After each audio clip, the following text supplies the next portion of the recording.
Hello everyone, welcome back to our YouTube channel, The Legal Playbook. Today we are going to start the next topic in the lecture series of the Indian Constitution. तर आज आपण silent फीचर्सचा part बघणार आहे यामध्ये. ते silent फीचर्समध्ये कोणकोणते main silent features आहेत of the Indian constitution. तर चला स्टार्ट करूया. विदाउट वेस्टिंग टाइम चॅनलला सबस्क्राईब जरूर करा अँड तुमच्या फ्रेंड्सना नक्की शेअर करा. ओके. आता ह्यामध्ये मिनिंग ऑफ इंडियन कॉन्स्टिट्यूशन पासून चालू करूया आपण.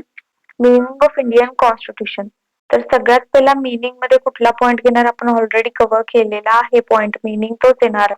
A constitution is fundamental legal document that establishes the structure of government, distributes the power among the various organs, जसं की आता आपण बघितलं लेजिस्लेटिव्ह, एक्झिक्युटिव्ह अँड ज्युडिशरी. त्यामध्ये व्हेरियस ऑर्गन्स मध्ये काय असणार आहे, डिस्ट्रीब्युशन ऑफ पॉवर्स असणार आहे. हे कोण सांगून ठेवलेलं असणार आहे, आपला कॉन्स्टिट्यूशन सांगून ठेवलेलं असणार आहे. प्रिस्क्राईब दी व्हेरियस प्रिन्सिपल्स, त्यामध्ये प्रिस्क्राईब केलं आहे to which the nation is govern. त्या थ्रू काय केलं जाते की नेशनला पूर्ण होल अँड सोल इंडियाला गव्हर्न केलं जाते. नंतर जर सिम्पल वर्ड्स मध्ये नाही लक्षात आलं, cancel direct. The constitution is supreme rule book आहे. आपलं कॉन्स्टिट्यूशन काय आहे, एक रूल बुक आहे, सुप्रीम रूल बुक आहे. ह्याच्यावर कोण नाहीये, ह्याच्या खाली कोण नाहीये. सुप्रीम म्हणजे हे वरच, ह्याचा पोझिशन असं असणार आहे की याला व्हायोलेटिव्ह लॉज कुठलेच बनवले जाणार नाहीयेत. That governs the functioning of the state and protects the right of the citizen. आता जो मेन कॉन्स्टिट्यूशनचा जो रूल बुक आहे, सुप्रीम रूल बुक आहे, ते गव्हर्न काय करणार आहे, यामध्ये फंक्शन्स ऑफ द स्टेट, स्टेटचं फंक्शन गव्हर्न करणार आहे. आणि स्टेट मध्ये कोण असणार आहे, सिटीजन्स असणार आहे, सिटीजन्सचे राईट प्रोटेक्ट करणार आहे. फंक्शन्स कुणाचे, स्टेटचे, आणि राईट प्रोटेक्ट कुणाचे, सिटीजन्सचे. त्यानंतर डेफिनेशन ऑफ दी कॉन्स्टिट्यूशन. आता डेफिनेशनचा पार्ट आहे कॉन्स्टिट्यूशनचं डेफिनेशन एव्हिडायचे आपण कालच बघितले. एव्हिडायची डेफिनेशन मध्ये the constitution includes all the rules which directly और इनडिरेक्टली अफेक्ट द डिस्ट्रीब्युशन और exercise of the sovereign power. जो आपला स्टेटचा पॉवर आहे, डिरेक्टली इनडिरेक्टली ते पॉवर्स जे असतात ते काय होत असतात, डिस्ट्रीब्युट होत असतात. त्याला आपण काय म्हणतो, कॉन्स्टिट्यूशन असं म्हणतो. त्याच्यानंतर आता मेन जो इम्पॉर्टंट डेफिनेशन आहे तो डॉक्टर B.R. आंबेडकरचा घ्यायचा आहे. ह्यामध्ये यांचा घ्यायचा आहे. त्यामध्ये B.R. Ambedkar, the constitution is not merely a lawyer's document.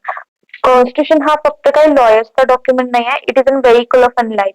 म्हणजे हा काय आहे की आपल्याला रस्ता दिलेला आहे, त्या रस्त्यावरून कसं चालायचं, गाडी कशी चालवायची, तो व्हेइकल ऑफ लाईफ काय आपला हा. मी हे काय स्वतःच घातली नाहीये यामध्ये, हा डॉक्टर B.R. आंबेडकरांनी हा डेफिनेशन दिलेला पार्ट आहे. त्यांनी म्हटलंय की कॉन्स्टिट्यूशन काय, व्हेइकल ऑफ लाईफ, म्हणजे लाईफवर कसं चालायचं आपल्याला, ते ह्या आपल्याला बुकने सांगितले. फक्त लॉयर्सचे डॉक्युमेंट वापरू शकत नाहीत, किंवा constitution is not merely a lawyer's document, फक्त लॉयर्सच डॉक्युमेंट नाही आहे, पूर्ण ह्या नॉर्मल ह्युमन बिईंगचं सुद्धा डॉक्युमेंट आहे. आपल्याला कसं लाईफ मध्ये चालायचं ते ह्यामध्ये सांगते. Simple definition, the constitution is the supreme legal framework. आता कॉन्स्टिट्यूशन काय आहे, यामध्ये सुप्रीम, एकदम सुप्रीम लिगल फ्रेमवर्क आहे that determines how the government function. आता गव्हर्नमेंट कसं फंक्शन करणार आहे, सेफगार्ड्स दी पीपल्स राईट. ह्यामध्ये राईट बेसिकली एवढंच लिहायचं, यामध्ये जरी काय आठवलं नाही. Constitution is a supreme law which determines the government function and protects काय करते, राईट्स ऑफ दी पीपल.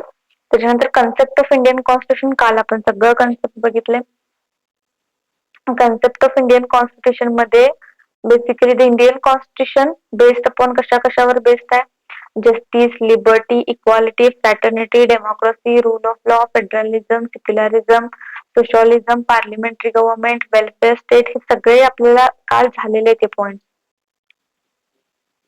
परत कन्सेप्ट मध्ये हेच येणार, डिपेंड ह्याच्यावरच असणार आहे. थोडे थोडे पॉईंट एक्सप्लेन करायचे, कारण काल ऑलरेडी झालेला आहे. कॉन्स्टिट्यूशनल सुप्रीमसी मेन पॉईंट आहे, त्यामुळे कॉन्स्टिट्यूशनल सुप्रीमसी तर लिहायचं. रूल ऑफ लॉ लिहायचा. It seeks to establish a democratic republic where every individual enjoys the equal rights.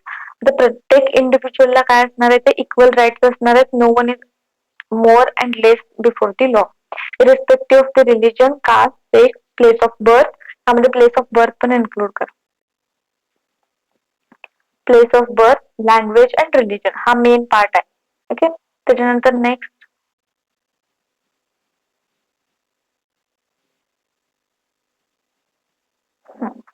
आता मेन जो पार्ट आहे सायलेंट फीचर्स बघूयात आपण. सायलेंट फीचर्स मध्ये काय असणार आहे? सगळ्यात पहिला सायलेंट फीचर जो आहे, our supreme law constitution, the Indian constitution is our supreme law. We the people of India पासून स्टार्ट झालाय, म्हणजे आपण स्वतःहून आपल्यासाठी हे लॉज बनवलेले आहेत स्वतःसाठी. मग ह्यामध्ये we the people of India our supremacy of the law आहे. इथं सगळ्यात पहिला जो मेन सायलेंट फीचर आहे तो आहे लेंदिएस्ट रिटन कॉन्स्टिट्यूशन. आपल्या पूर्ण वर्ल्ड मध्ये असा कुठलाच कॉन्स्टिट्यूशनल लॉज नाही आहे की एवढा लेंदिएस्ट नाहीये.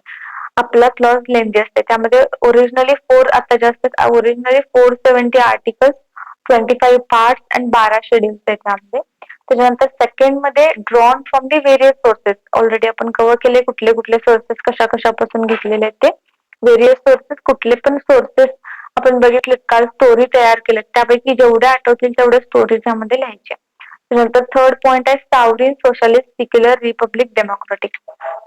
आता मेन हा पॉइंट आहे लक्षात ठेवायचा आहे, म्हणजे sovereign socialist secular democratic Republic. आता ह्याचा एक एक पॉइंट बघ. त्यामुळे सॉव्हरीन म्हणजे काय, आपण इंडिपेंडंट आहे, म्हणजे कुणावर डिपेंड नाही आहे. सॉव्हरीन आपल्या आता जो आहे पॉइंट सॉव्हरीन आहे आपण.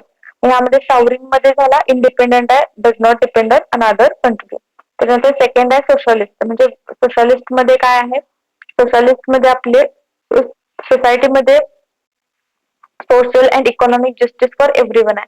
याचा अर्थ काय असणार, गव्हर्नमेंट प्रयत्न करत असते त्यामध्ये रिच पुअर यांच्यामध्ये गॅप कमी व्हायला पाहिजे. म्हणजे सोशलिस्ट मध्ये सगळ्यांना इक्वल ह्यामध्ये अपॉर्च्युनिटी मिळायला पाहिजे, welfare of the poor people, social justice मिळायला पाहिजे. फॉर एक्झाम्पल ह्यामध्ये सोशलिस्ट आणि सेक्युलर मध्ये कन्फ्युजन होते. सोशलिस्टचा पार्ट वेगळा आहे, म्हणजे सोसायटीमध्ये no one is more, no one is low before the law. सोसायटीला इक्वल कन्सिडर करणार आहेत त्यामध्ये. मग गव्हर्नमेंट जो आहे आता ह्यामध्ये गरीब विद्यार्थ्यांना स्कॉलरशिप प्रोव्हाइड करणे, फ्री एज्युकेशन देणे, वेलफेअर स्कीम्स देणे, हा झाला सोशलिस्ट प्रिन्सिपलचा पार्ट. सोशलिस्ट प्रिन्सिपल म्हणतात त्याला. सोशलिस्ट म्हणायला गेलं तर government works for the welfare of the people, म्हणजे जो पीपलचा वेलफेअर आहे त्याच्यासाठी जो गव्हर्नमेंट वर्क करत असतो त्याला आपण सोशलिस्टचा पार्ट म्हणतो. त्यानंतर सिक्युलरचा पार्ट. सिक्युलरचा पार्ट आपल्याला माहिती आहे. सिक्युलर मध्ये काय असणार आहे, सिक्युलर म्हणजे त्यामध्ये India has no official religion. No official religion, ह्यामध्ये इंडियाला कोणत्याही प्रकारचा ऑफिशियल रिलिजन नाहीये. आता ह्यामध्ये गव्हर्नमेंट जो आहे, गव्हर्नमेंटचा कोणता रिलिजन आहे का इंडियामध्ये नाही, ऍब्सोल्युटली नॉट. बिकॉज गव्हर्नमेंटला कोणत्याच प्रकारचा रिलिजन नाही आहे. गव्हर्नमेंट एक प्रकारच्या रिलिजनला फॉलो करत नाही. गव्हर्नमेंट सर्व धर्मांना ह्यामध्ये काय करतो, इक्वल ट्रीटमेंट देत असतो. कोणत्याही एका धर्माला स्पेशल ट्रीटमेंट दिलं जाणार नाही ह्यामध्ये. मग ह्यामध्ये काय असणार आहे, freedom to follow any religion. कोणत्याही व्यक्तीला, any individual follow the freedom, ह्यामध्ये freedom to follow the any religion, freedom to change the religion. Individual can change their religion with their own thinking. त्यांना जसं वाटेल, त्यांच्या लाईफमध्ये जसं वाटेल त्यांनी त्यांचं रिलिजन चेंज करू शकतात. Freedom not follow the any religion, त्यांना हा सुद्धा राईट आहे की त्यांनी कोणत्याही प्रकारचा रिलिजन ऍक्सेप्ट करू शकत नाहीत. त्यांना असाच नाहीये की तुला कोणत्या तर कॅटेगरीचं तुझं कास्ट असायलाच पाहिजे. नो, त्यांना जर इच्छा नाहीये तर त्यांनी कोणत्याही प्रकारचं कास्ट सुद्धा फॉलो नको असेल तर करूही शकत नाही, त्यांनी बर्डन पण नाहीये तिथं. त्याच्यानंतर नेक्स्ट पार्ट आहे डेमोक्रेटिक. डेमोक्रेटिक म्हणजे government is elected by the people, we the people of India. We the people of India, आणि स्वतःहून आपण कॉन्स्टिट्यूशन आपल्यासाठी तयार केले, त्यामुळे आपण स्वतः काय करणार, आपले लीडर चूज करणार थ्रू दी वोटिंग. मग वोटिंगचा पार्ट काय, अडल्ट फ्रँचाईज येणार. अडल्ट फ्रँचाईज म्हणजे त्यामध्ये 18 इयर्स पुढे आहे ते. त्याच्यानंतर फोर्थ जो आहे पार्लिमेंटरी फॉर्म ऑफ गव्हर्नमेंट. तर पार्लिमेंटरी फॉर्म ऑफ गव्हर्नमेंट मध्ये काय येणार, लेजिस्लेटिव्ह, एक्झिक्युटिव्ह, ज्युडिशरी हा मेन पार्ट येणार. मग ह्यामध्ये प्रेसिडेंट येणार, नॉमिनल एक्झिक्युटिव्ह असणार आहे. तसंच आता त्यामध्ये जर स्टेट लेवलला बघितलं तर नॉमिनल एक्झिक्युटिव्ह कोण असणार आहे, गव्हर्नर असणार आहे. त्यानंतर प्राईम मिनिस्टर रिअल एक्झिक्युटिव्ह असणार आहे. नॉमिनल एक्झिक्युटिव्ह कोण असणार आहे, एक्झिक्युटिव्ह. नॉमिनल एक्झिक्युटिव्ह प्रेसिडेंट, म्हणजे सगळं त्याच्या नावानं, प्रेसिडेंटच्या नावानं जे जे युनियनचे काम असणार ते प्रेसिडेंटच्या नावानं. रिअल एक्झिक्युटिव्ह कोण असणार आहे, प्राईम मिनिस्टर. आणि ह्यांना दोघांना काय असणार आहे, कलेक्टिव्ह रिस्पॉन्सिबिलिटी असणार आहे. हा पॉइंट लिहायचा, legislative, executive, judiciary, and then president, nominal executive, prime minister, real executive असणार आहे, अँड कलेक्टिव्ह रिस्पॉन्सिबिलिटी असणार आहे या केसमध्ये. त्याच्यानंतर federal system with the unitary bias, म्हणजे आपण काल बघितलं त्यामध्ये 3 लिस्ट बघितलं आपण. First list, second list, third list, union list, state list, concurrent list. Union list मध्ये सेंटर येणार, स्टेट लिस्ट मध्ये स्टेटचे सब्जेक्ट येणार आणि कॉन्करंट लिस्ट मध्ये बोथ, जे ह्या दोन मध्ये नाही आहे ते सेंटर डिसाइड करणार. तर हा फर्स्ट, सेकंड, थर्ड असे 3 लिस्ट झाले. तर ह्यांचे पॉवर्स डिसाइड केलेले आहेत.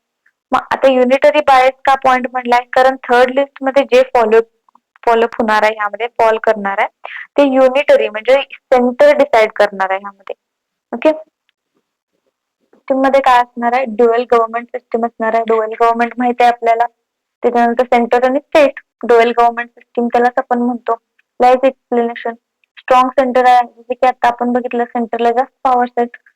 डिव्हिजन ऑफ पॉवर्स आहेत, दोघांच्या मध्ये डिव्हिजन ऑफ पॉवर करून ठेवल्यात. ह्यामध्ये मग काय लिहिणार आपण, ह्या पार्ट मध्ये first list, second list, third list हे लिहिणार. त्याच्यानंतर एमर्जन्सी पॉवर्स असणार आहेत, एमर्जन्सीच्या दरम्यान जे पॉवर्स असणार आहेत त्यावेळेला कुणाला रूल करणार, प्रेसिडेन्शियल रूल असेल किंवा नॅशनल इमर्जन्सी असेल किंवा फायनान्शियल इमर्जन्सी असेल. लिहून घ्या, अजून चांगले लिहून घ्या. नॅशनल इमर्जन्सी, प्रेसिडेन्शियल रूल आणि त्याच्यानंतर त्यालाच आपण स्टेट इमर्जन्सी म्हणतो, स्टेट. त्याच्यानंतर काय, फायनान्शियल इमर्जन्सी, फायनान्शियल क्रायसिस येतात त्यावेळेला फायनान्शियल इमर्जन्सी असतो. त्यामध्ये आता सेंटर स्ट्रॉंग असणार आहे ह्या केसमध्ये. त्याच्यानंतर next point, fundamental right, main point आहे हा. फंडामेंटल राईट शिकल्यानंतर अजून आपल्याला लिहायला येणार आहे. फीचर्स मध्ये काही कमी नाही. पूर्ण कॉन्स्टिट्यूशन संपल्यानंतर आपल्याला फीचर्स एवढे लिहायला येणार आहेत की आठवेल तेवढं कमी होते, म्हणजे जास्तच. परंतु फंडामेंटल राईट्स मध्ये right to equality, right to freedom, right against एक्सप्लॉयटेशनचा पार्ट आहे, freedom of religion, culture, education, constitutional remedies, यामध्ये कंपल्सरी आर्टिकल 32 सुप्रीम कोर्टला आपण डायरेक्ट जाऊ शकतो. आर्टिकल 226 डायरेक्ट हायकोर्टला जाऊ शकतो जर आपले फंडामेंटल राईट्स व्हायोलेट झाले तर. लिहून घ्या, 32 सुप्रीम कोर्ट, 226 हायकोर्ट. आता ह्यामध्ये कन्फ्युजन होते, 32 सुप्रीम कोर्टला येते काय हायकोर्टला येते हे कन्फ्युजन होते. सिंपल लक्षात ठेवायचं, जे लहान आहे ते सुप्रीम कोर्टला येणार आहे, जे मोठं आहे ते हायकोर्टला येणार आहे. हाय आहे ना, असं लक्षात ठेवायचं. सुप्रीम कोर्टला कमी आहे, हायकोर्टला हाय आहे, त्यामुळे 226 आहे. त्याच्यानंतर नेक्स्ट आहे directive principle of state policy. आता स्टेटला रिकॉग्नाइज रेग्युलेट करण्यासाठी आपल्याला काहीतरी पॉलिसीज प्रोव्हाइड केल्यात. त्यामध्ये वेलफेअर ऑफ दी पीपल असणार आहे. वेलफेअर ऑफ दी पीपलचा अर्थ काय असणार आहे, ह्यामध्ये पीपलचं जे आपले इंडियन सिटीजन्स आहेत त्यांचा वेलफेअर होण्यासाठी, म्हणजे डेव्हलपमेंट होण्यासाठी, सोशल जस्टिस, इक्वल अपॉर्च्युनिटी त्यांना प्रत्येक गोष्टीत मिळायला पाहिजे, रुरल डेव्हलपमेंट, रुरल जे आपले खेडेगाव आहेत ते डेव्हलप होण्यासाठी, एन्व्हायरमेंटल प्रोटेक्शन. त्याच्यानंतर आता ह्यामध्ये एन्व्हायरमेंटल प्रोटेक्शन मध्ये पण तुम्ही त्यामध्ये आर्टिकल 21 इन्क्लूड करू शकता, कारण एन्व्हायरमेंटल प्रोटेक्शन बद्दल सांगितलं. ओके, त्याच्यानंतर वेलफेअर ऑफ पीपल मध्ये आर्टिकल 42 इन्क्लूड करा. मॅटर्निटी बेनिफिट सांगितले. त्याच्यानंतर फंडामेंटल ड्युटीज आहेत आपले, काय आहे, आपल्या कॉन्स्टिट्यूशनचा रिस्पेक्ट करायचा आहे. नॅशनल अँथमला आपण उभं राहायचंय, जे गाणं असते ते जनगण मनला उभं राहायचंय आपण. जरी उभं नाही राहिलं तर आपल्याला काय पनिशमेंट मिळणार आहे काय, नाही. Absolutely not, because fundamental duties are not enforceable. Fundamental duties enforceable नाहीये, जसं की आपण फंडामेंटल राईट्स एन्फोर्स करतो तशा पद्धतीने फंडामेंटल ड्युटीज एन्फोर्सेबल नाहीये. त्यानंतर व्हॅल्यू ऑफ हेरिटेज म्हणजे अँड मेनी मोर. आता हेरिटेजचा अर्थ काय असते की आपल्या ज्या इंडिपेंडन्स साठी जे जे स्वातंत्र्यवीर वगैरे लढाई करून म्हणजे हेरिटेज झालेत, ते वारलेत, त्यांचा आपण काय करायचंय, व्हॅल्यू करायचंय त्यांना आपण. ओके, त्याच्यानंतर थोडे थोडे पॉइंट लिहायचे, जास्त नाही. त्याच्यानंतर independent of judiciary, men and important point. Independence of judiciary आहे. फॉर एक्झाम्पल, जर ऍडमिनिस्ट्रेटिव्ह ऍक्ट किंवा पार्लिमेंटनं एखादा असा लॉज बनवला की तो कॉन्स्टिट्यूशनला व्हायोलेट करतोय, तर आता ज्युडिशरी त्यामध्ये इंटरफेअर करणार. ज्युडिशरी काय करणार, त्यामध्ये पडणार, त्यामध्ये घुसणार आणि ज्युडिशरी रिव्ह्यू करणार की बाबा खरंच पार्लिमेंटनं स्वतःच्या फायद्यासाठी तर चुकीचे लॉज बनवले नाही आहेत ना, झालंय असं. मनेका गांधी हे इंदिरा गांधीची केस आहे ना, इंदिरा गांधी इंदिरा गांधींनी इलेक्शन रोखून ठेवलेले स्वतःसाठी. इलेक्शन केस बघूया आपण ती नंतर. इलेक्शन रोखून ठेवले होते, त्यामुळे ती केस खूप इम्पॉर्टंट आहे. क्रिटिसाइज नाही करायचं, बट केस आहे ती त्यामध्ये. त्याच्यानंतर ज्युडिशियल रिव्ह्यू आहे, ज्युडिशियल इंडिपेंडन्स आहे, गार्डियन ऑफ द राईट आहे. यामध्ये गार्डियन ऑफ द राईट म्हणजे कॉन्स्टिट्यूशन आपल्यासाठी काय ऍज अ पॅरेंट्स आहे. जर कॉन्स्टिट्यूशन नसत असतं तर आपले पॅरेंट्स तसं आपल्यासाठी कॉन्स्टिट्यूशन आपल्या सोबत असतो. त्याच्यानंतर युनिव्हर्सल अडल्ट सफरेज जो आहे तो मेन इम्पॉर्टंट पॉइंट आहे, विसरायचंच नाही. त्यामध्ये एव्हरी सिटीजन, प्रत्येक सिटीजनला जो 18 वर्षाच्या वर आहे त्याला काय आहे, राईट टू वोट आहे. त्यालाच आपण एक उलट नाव दिले, जसं की निकनेम युनिव्हर्सल अडल्ट फ्रँचायझ. वोटिंगचा राईट असते. त्याच्यानंतर लास्ट फीचर जो आहे तो कोणता फीचर आहे, कॉन्स्टिट्युशनल बॉडीजचा फीचर आहे. आता कॉन्स्टिट्यूशन मध्ये बॉडीज कुठले कुठले, इलेक्शन कमिशन असणार आहे, फायनान्स. आता मी त्यामध्ये इलेक्शन कमिशन आणि फायनान्स कमिशन का कोरिलेटिव्ह सांगितलं, कारण कमिशन लक्षात राहतात, युपीएससी लक्षात राहते, कंट्रोलर ऑडिटर जनरल लक्षात राहतात. तर हा मेन पॉइंट आहे, तेवढं लक्षात ठेवा. ओरिजिनली किती आर्टिकल्स होते, 470, 25 पार्ट होते आणि 12 शेड्यूल्स होते. आपण 12 शेड्यूल्स कसं लक्षात ठेवायचं, एक त्याच्यासाठी 12 शेड्यूल साठी लक्षात ठेवा, PM ऑफ ओल्ड टीयर्स. ह्याच्यावरनं ते ट्रिक आहे, PM ऑफ ओल्ड टीयर्स. हे 12 शेड्यूल आहेत, 1, 2, 3, 4, 5, 6, 7, 8, 9, 10, 11, 12. बरोबर 12च्या 12 लक्षात राहतात सगळे. आपण ह्याच्यावर सेपरेट घेऊया लेक्चर, लक्षात हे ठेवण्यासाठी, कारण खूप इम्पॉर्टंट आहे. जे शेड्यूल आहेत, आता तुम्हाला बेसिकली शेड्यूलवर क्वेश्चन पडत नाही, बट शेड्यूल लक्षात असणं खूप गरजेचं आहे, कारण तुम्हाला प्रत्येक वेळेस ज्या वेळेला रेफरन्स येईल त्यावेळेला शेड्यूल लिहायचंय त्यामध्ये. आपल्याला काहीतरी वेगळं करायचं एक्झाम मध्ये, त्याच्यासाठी. त्याच्यानंतर काय, हा मेन पॉइंट आहे, जस्टिस, लिबर्टी, इक्वालिटी, फ्रॅटर्निटी. आणि मेन एक्झाम मध्ये आन्सर लिहिताना, आन्सर लिहायला लागलाय तर सगळ्यात पहिला आता ह्यामध्ये कॉन्स्टिट्यूशन ऑफ इंडिया असाच पॉइंट येणार आहे. Constitution of India, silent features, त्यानंतर असे पार्ट इकडं इकडं इकडं, हे मेन पॉइंट लिहायचे. हे काय लिहायचं नाही, बाकी सगळं हे खाली एक्सप्लेन करायचं तुम्हाला. हे सगळे मेन पॉइंट असं लिहायचं सगळं, आणि काय नाही, असं असं गोल केला तरी पण चालते, आखत बसायला लागत, आखतच बसायला पाहिजे असं काही नाहीये त्यामध्ये. त्याच्यानंतर नेक्स्ट पार्ट बघूया. त्याचं पूर्ण आता हे पहिला सांगा मला.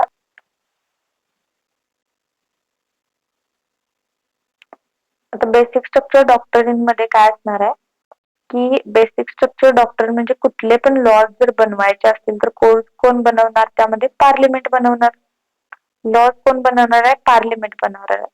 म्हणजे पार्लिमेंट काय करणार आहे, ह्यामध्ये पार्लिमेंट कॉन्स्टिट्यूशनला काय करणार, जर म्हणजे लॉज बनवायचे असले तर नवीन लॉज पार्लिमेंट बनवणार. अदरवाईज जर काहीतरी अपडेट करायचं असेल तर पार्लिमेंट काय करणार आहे, अमेंड करणार पार्लिमेंटला. अमेंडमेंट होणार म्हणजे चेंजेस होणार त्यामध्ये, म्हणजे हे आहेत ते. आता पार्लिमेंटला अमेंड करण्याचा म्हणजे दुरुस्त करण्याचा राईट आहे कॉन्स्टिट्यूशनला. पण कॉन्स्टिट्यूशनची बेसिक आयडेंटिटी जी असते, बेसिक स्ट्रक्चर जो असतो तो पार्लिमेंट जो आहे त्यामध्ये तो दुरुस्त करू शकत नाही किंवा डिस्ट्रॉय करू शकत नाही. म्हणजे बेसिक स्ट्रक्चर कधी आला, कसा आला, हा डॉक्ट्रिन सुरुवातीला कॉन्स्टिट्यूशन मध्ये आलेला नव्हता. एक केस लॉ आहे ह्यामध्ये बेसिक स्ट्रक्चर डॉक्टरीनच्या मागे, तेव्हाच आलाय तो. मग कुठला केस लॉ आहे ह्यामध्ये,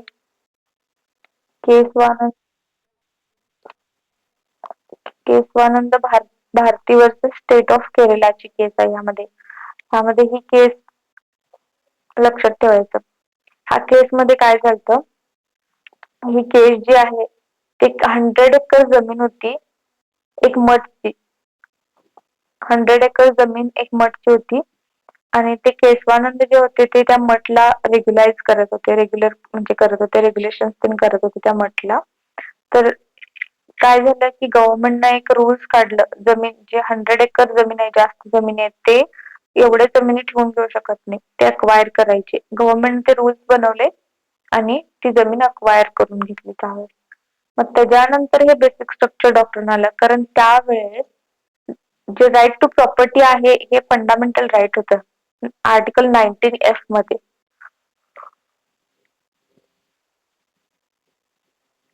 तोच मेन पॉइंट होता की यामध्ये कॉन्स्टिट्यूशनचा जो बेसिक स्ट्रक्चर आहे त्याला तुम्ही हलवू शकत नाही. फंडामेंटल राईटला तुम्ही चेंज करू शकत नाही, असा पॉइंट आहे. आपण पुढे बघणार आहे तो. आता फक्त लक्षात ठेवा जरा जरा, म्हणजे बेसिक स्ट्रक्चर डॉक्टर म्हणजे कॉन्स्टिट्यूशनला तुम्ही चेंज करा, पण कॉन्स्टिट्यूशनच्या बेसिक स्ट्रक्चरला धक्का लागता कामा नये, एवढंच आहे त्यामध्ये. त्याच्यानंतर आता बघ, फॉर एक्झाम्पल जर इझी एक्झाम्पल लक्षात ठेवायचं म्हणलं, समज तुमच्याकडे एक घर आहे, तुम्हीच त्या घराचा काय करू शकता, कलर बदलू शकता, पेंट करू शकता, विंडोज चेंज करू शकता.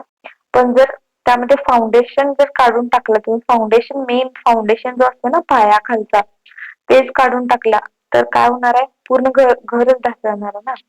मग तसंच कॉन्स्टिट्यूशनचा जो बेसिक स्ट्रक्चर आहे तो कोण आहे, फंडामेंटल राईट आहे, प्रियाम्बल आहे, ज्युडिशियल रिव्ह्यू आहे. जर ज्युडिशियल रिव्ह्यूचा पार्ट तुम्ही काढून घेतला, फंडामेंटल राईटचा पार्ट काढून घेतला तर कॉन्स्टिट्यूशनला अर्थच राहत नाही. ज्युडिशियल रिव्ह्यूचा पार्ट काढून घेतल्यानंतर काय पण गव्हर्नमेंट करायला लागल ना स्वतःची मनमानी, कोण इंटरफिअरन्स करायलाच नाहीये. ज्युडिशरी इंटरफिअर करते म्हणून गव्हर्नमेंटचं जे काम आहे ते मापात आहे. ओके, आता बेसिक स्ट्रक्चर मध्ये सुप्रीमसी ऑफ लॉ आहे, कॉन्स्टिट्यूशन, रूल ऑफ लॉ आहे, ज्युडिशियल रिव्ह्यू आहे, इंडिपेंडन्स ऑफ द ज्युडिशरी आहे, रिपब्लिक आहे, आपले धर्मनिरपेक्षता आहे, ब्रदरहुड आहे, फेडरलिझम आहे, सेपरेशन ऑफ पॉवर्स मेन आहे यामध्ये. हे एक केशवानंद भारतीचं लक्षात ठेवायचं. त्याच्यानंतर आता नेक्स्ट बघूया, केस लॉज बघूया आपण. केस लॉज मध्ये Kesavananda Bharati versus state of Kerala, हे उलट आले, खरं तर उलट नको पाहिजे तर ठीक आहे. आताच केशवानंद भारतीची केस बघितली आपण ऑलरेडी. गोलकनाथची केस बघूया आता. Golaknath versus state of Punjab 1967. Fact काय ते बघूया आधी, मग नेक्स्ट. आता फॅक्ट मध्ये काय झालं की बेसिकली यामध्ये काहीतरी अमेंडमेंटचा इश्यू झाला होता. म्हणजे गोलकनाथ फॅमिलीकडे काय होते, पंजाबमध्ये एक मोठं ऍग्रिकल्चर लँड होतं, जसं की केशवानंद भारतीमध्ये आपण बघितलं सेम. तसंच एक गोलकनाथ फॅमिलीकडे काय होतं, खूप मोठं असं लँड होतं, जास्त ऍग्रिकल्चर लँड होतं. आता पंजाब गव्हर्नमेंटनं काय केलं त्यामध्ये, पंजाब गव्हर्नमेंटनं असं काहीतरी लँड रिफॉर्म लॉज आणले, की आपण फंडामेंटल ह्या केशवानंद भारतीमध्ये बघितलं. ते लँड अक्वायर करण्यासाठी लँड रिफॉर्म लॉज तयार केले आणि त्या लॉ नुसार त्यांनी काय केले, जी गोलकनाथची ही जमीन होती ना, ही जमीन होती ती त्यांनी अक्वायर करून घेतली. त्यावेळेस तो फंडामेंटल राईट होता, राईट टू प्रॉपर्टी. मग आता त्यावेळेस काय झालं की हे जो 24th आणि 25th यामध्ये कॉन्स्टिट्युशनल अमेंडमेंट झाला होता. आता ह्यामध्ये काय मेन इश्यू आला की गोलकनाथ फॅमिलीने सुप्रीम कोर्टला केस दाखल केली. त्याने म्हटलं की आमचे फंडामेंटल राईट्स व्हायलेट व्हायला, त्यामध्ये पार्लिमेंटला फंडामेंटल राईट्स कमी किंवा काढून टाकण्याचा अजिबात राईट नाहीये. ह्याला डॉक्ट्रिन ऑफ वेव ऑफ म्हणतात. आपण फंडामेंटल राईट्स काढून घेऊ शकत नाही. आता क्वेश्चन बिफोर दी कोर्ट समोर हा मेन प्रश्न आला यामध्ये, can parliament amend the fundamental rights, parliament fundamental rights ना अमेंड करू शकते का? तर ह्यामध्ये सुप्रीम कोर्टाचा निर्णय होता की no, parliament can not amend the fundamental rights और can not take away the fundamental rights. हा काय निर्णय लास्टचा नाहीये, केशवानंद भारती नंतरचा आहे, डेट बघा, हे 1967 आहे, 1973 आहे. ह्या जजमेंट मध्ये काय सांगितलेलं बघायला तर लक्षात बघा, इथं parliament can not amend fundamental rights झाले का, इथं parliament can not amend fundamental rights गोलकनाथच्या केस मध्ये सांगितलं. पुढे जाऊन ह्याला चॅलेंज केलं ह्याच केस मध्ये, parliament can amend any part of the constitution, parliament कुठल्याही पार्टला कॉन्स्टिट्यूशनला अमेंड करू शकतं, बट बेसिक स्ट्रक्चर डॉक्टर म्हणजे हिकंड त्यांनी काय करायला लागलं, हिकंड राईट द्यायला त्यांनी हिकंड काढून पण घ्यायला लागलं. फक्त गैरफायदा होणार नाही, अल्ट्रा व्हायरस ऍक्ट कुठलाही होणार नाही यामध्ये, एवढाच हा मेन पॉइंट आहे. त्याच्यानंतर आता नेक्स्ट जो केस आहे तो मिनर्वा मायल्सचा केस आहे.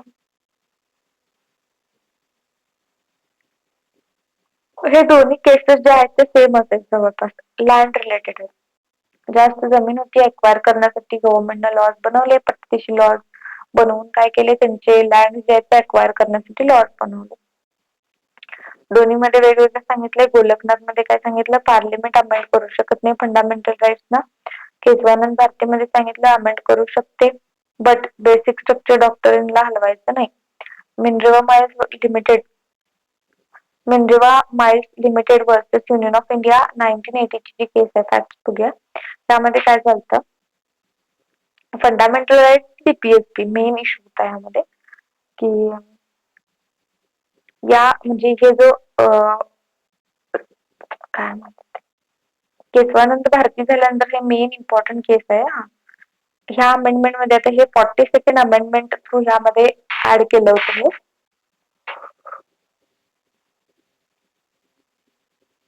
आता ह्या अमेंडमेंट मध्ये पार्लिमेंटनं आपला अमेंडमेंट पॉवर खूप म्हणजे जास्तच वाढवलं होतं. ह्यामध्ये असा प्रयत्न केला होता पार्लिमेंटनं, कॉन्स्टिट्युशनल अमेंडमेंट कोर्टमध्ये चॅलेंज करतात येऊ नये. इथं म्हणलंय ना, बेसिक स्ट्रक्चर जर व्हायोलेट होत असले तर ज्युडिशियल रिव्ह्यू येते करता, ज्युडिशरी इंटरप्रिट करणार. ह्यामध्ये पार्लिमेंटनं स्वतःच लॉज बनवले आणि म्हणलं की असे असे लॉज आम्ही बनवणार आणि कोर्ट त्यात इंटरफेअर करणार नाही. सो ह्यामध्ये क्वेश्चन अराईज झाला की कॅन पार्लिमेंट हा अनलिमिटेड पॉवर, त्या पार्लिमेंटला मध्ये क्लॅशेस चालू होते ना, सुप्रीमसी ऑफ सुप्रीम कोर्ट और पार्लिमेंट कोण मोठा आहे. पार्लिमेंट तसे लॉज बनवू शकत नाही, अनलिमिटेड पॉवर्स नाही आहेत पार्लिमेंटकडे. Parliament can not give absolute power to itself, स्वतःसाठी आपण स्वतःला लॉज बनवून जास्त करून देऊ शकत नाही, हे लक्षात ठेवायचं. हे केस लॉज पुढचे फक्त रेफरन्सला आहेत.